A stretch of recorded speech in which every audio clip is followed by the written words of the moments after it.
পিঠে বানাবো, তার জন্য কড়াইতে জল বসিয়ে দিয়েছি মণ্ডটা তৈরি করার জন্যে। জলের মধ্যে একটুখানি নুন দিলাম, বেশি না, অল্প।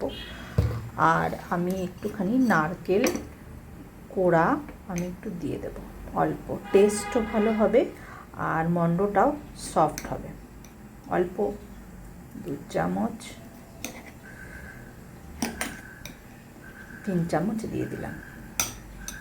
এবার যতটা জল অতটাই পরিমাণে রাইস ফ্লোর দিয়ে ভালো করে মণ্ডটা তৈরি করতে হবে।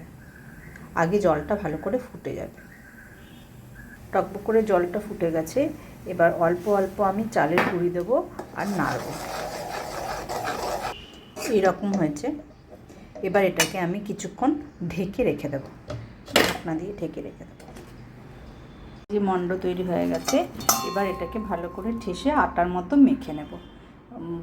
গরম গরম মাখা যাবে না, তাই মোটামুটি ঠান্ডা হয়ে এসছে।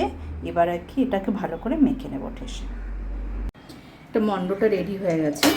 এবার এখান থেকে একটু নেব,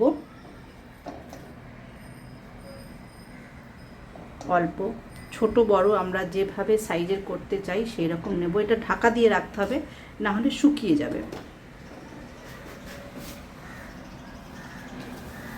হাতে লেগে যাবে।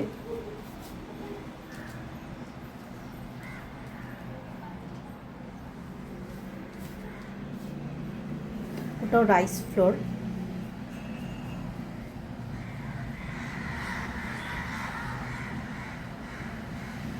এখানে পুর আছে, পুরটা আমি এবার এর মধ্যে দেব।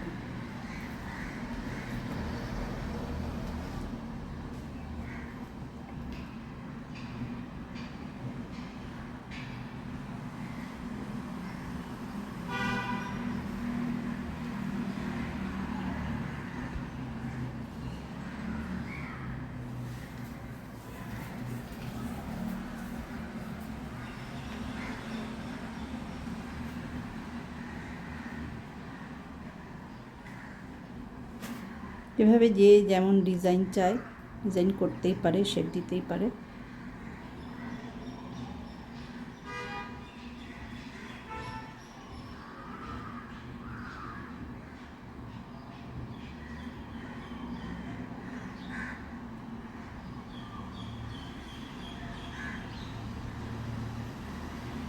এইভাবে আমি পিঠেগুলো গড়িয়ে নেব।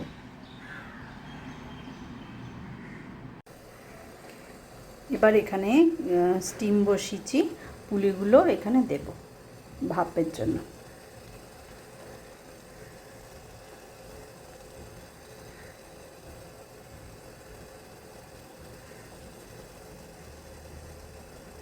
এবার এটা আমি ঢাকা দিয়ে দেবো।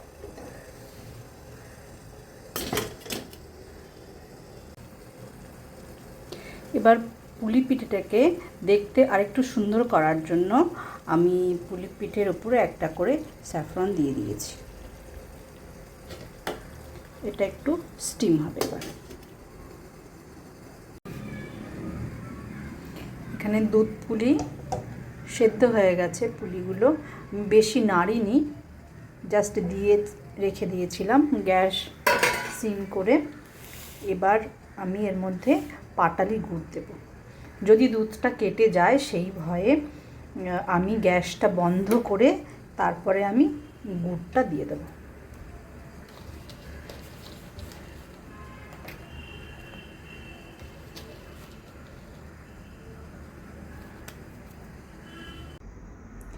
আমার পুলি পিঠে রেডি।